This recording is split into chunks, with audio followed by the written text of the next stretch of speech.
Let us see third activity in 10th class chapter, that is refraction of light. For this purpose, take a shallow vessel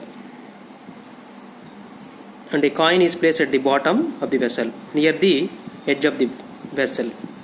Initially, the vessel is empty. Now observe the coin from the top. Here coin is visible to you in this position.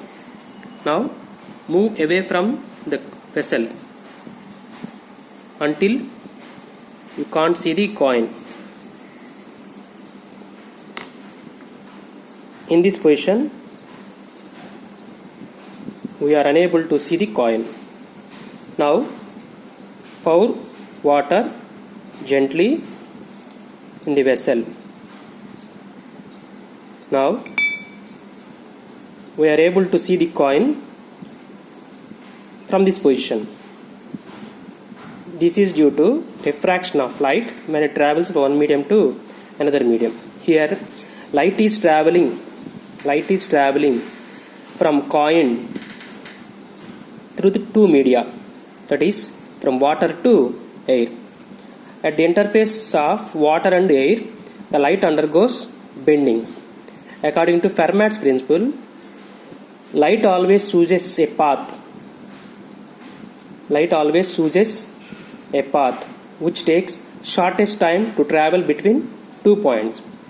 Due to this reason, here light ray chooses a path to travel from coin to observer in shortest time.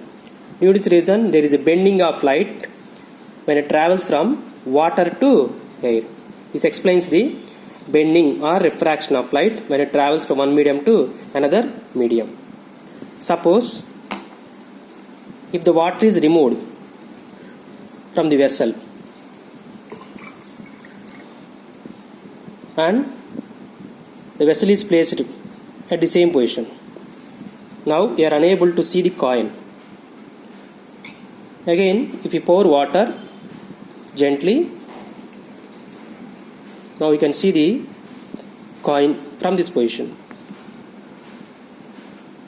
This explains the bending or refraction of light when the light travels from one medium to another medium, or when light ray travels from one medium to another medium, there is a change in direction of light, or there is a change in speed of light.